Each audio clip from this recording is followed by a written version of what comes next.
Why do you have your hand in your packet? It's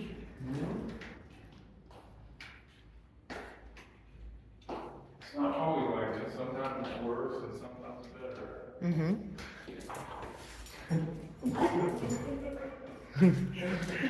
Of course.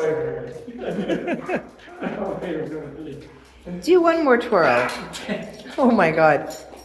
This is what the danger is right here. This furry fur ball is going to be the death of you when you're in recovery because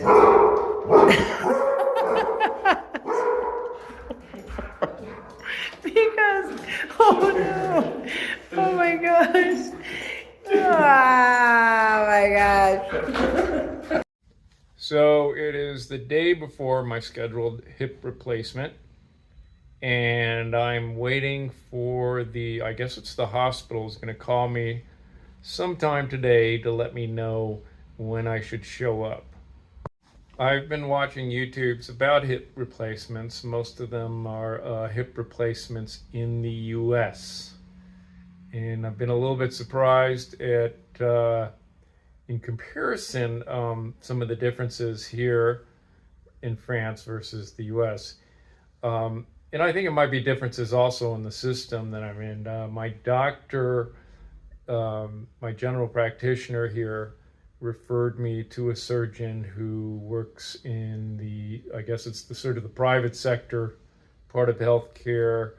And there's a bit of a premium he charges a little extra over my US standards is really inexpensive, but 800 euros extra that will not be compensated through the healthcare system.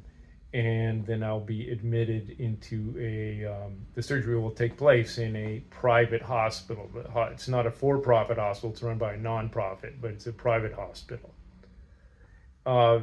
Now, after I'd gone quite deep into the process with that surgeon, who, by the way, seems highly competent, gives me a lot of confidence.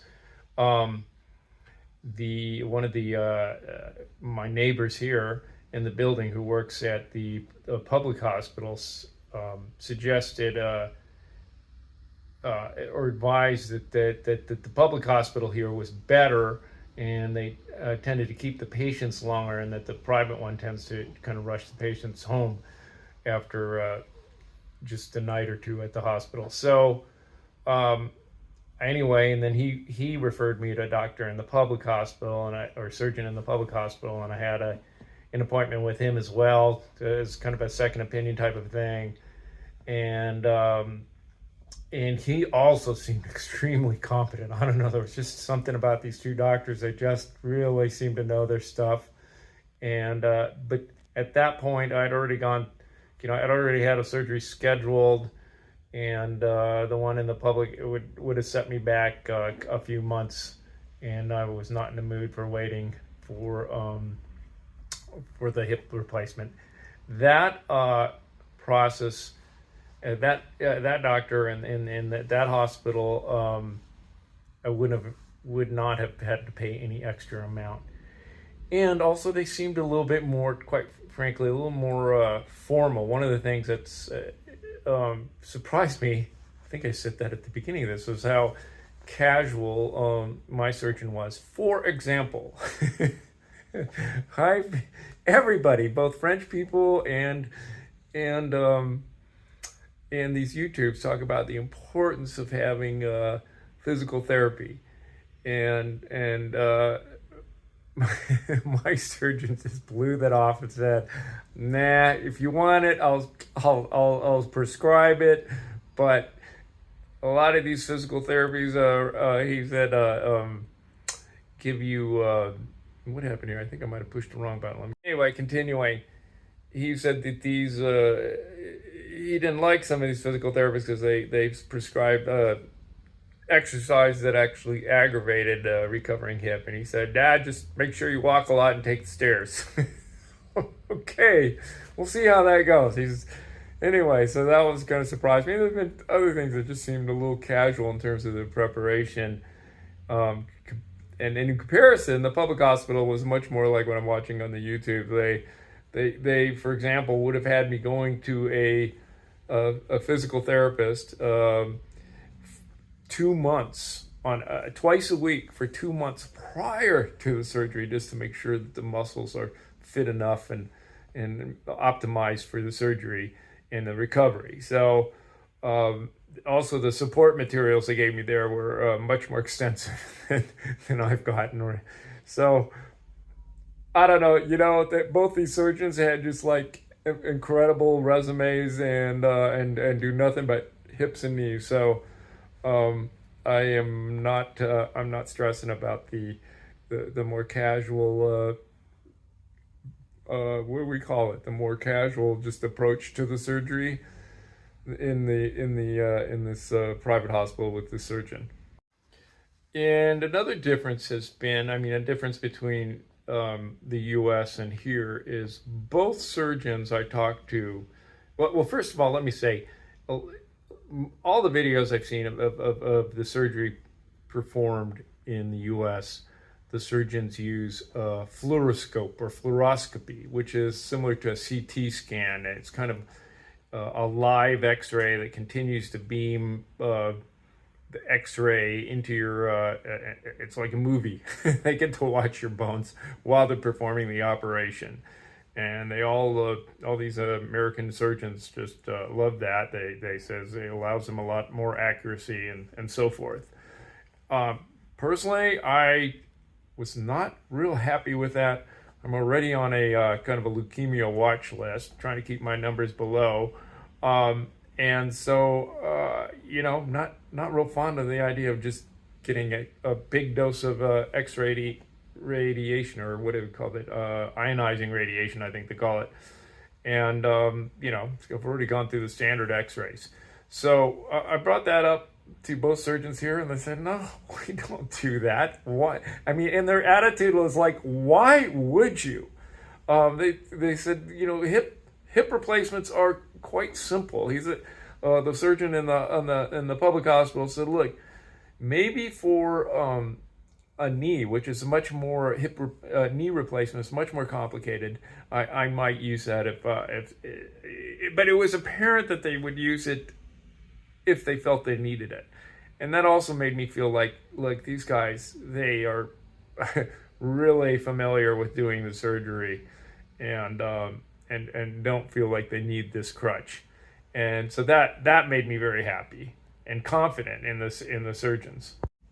Another difference between the U.S. and the French hip replacement surgery is back in the 70s, the French invented what was called a dual mobility hip replacement or hip prosthesis.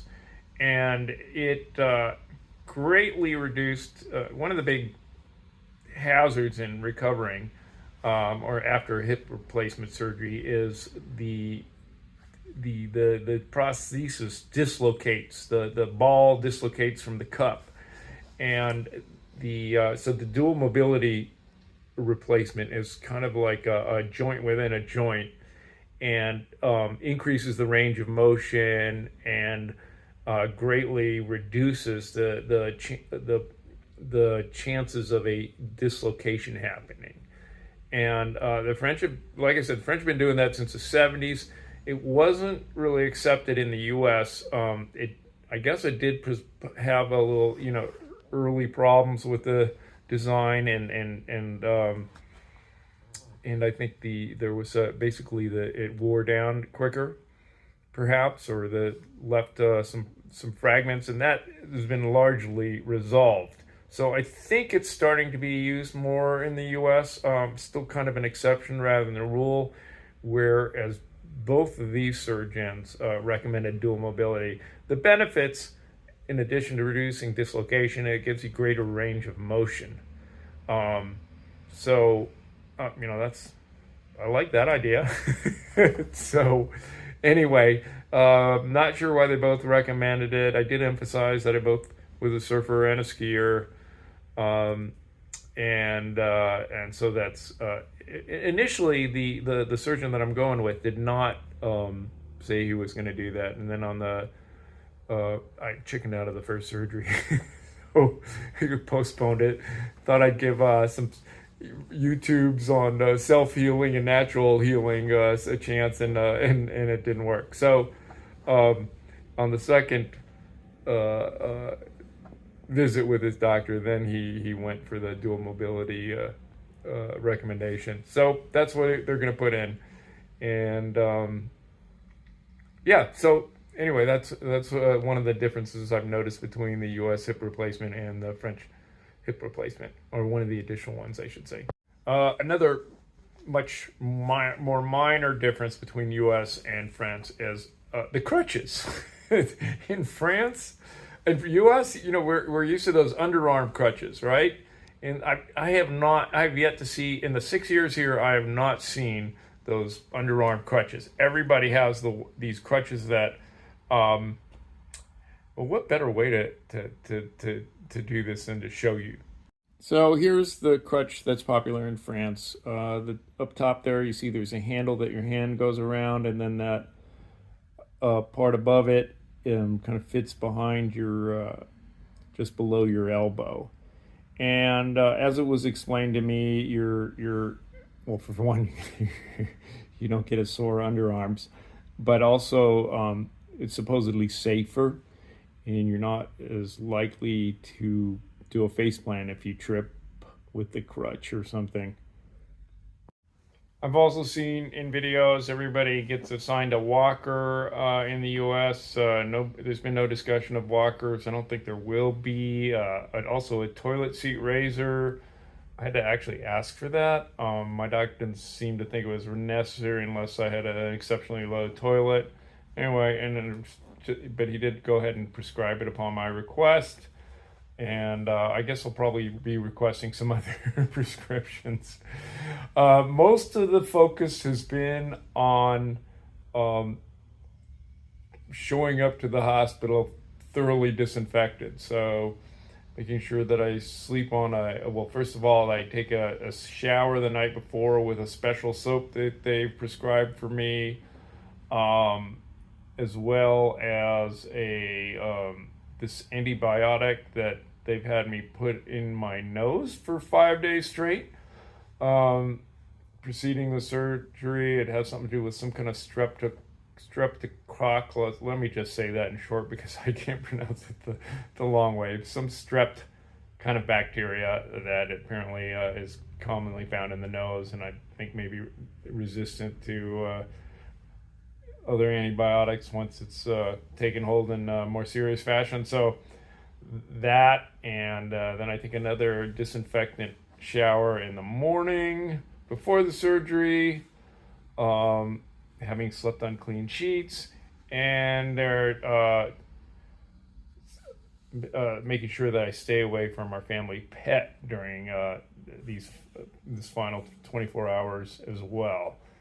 So yeah, there you have it. That's the only differences I've noticed. It's probably not the only differences, but that's all I can think of at this moment.